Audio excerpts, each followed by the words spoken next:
Hey, it's Eric with Boyd Outdoors on Facebook, YouTube.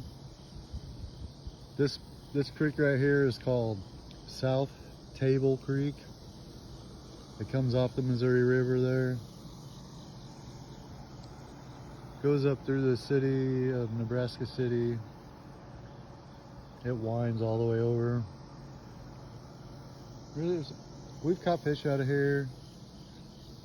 Usually there's a lot of carp and gar floating around, swimming around. I don't see any right now. It's kind of murky. It's a fun little spot.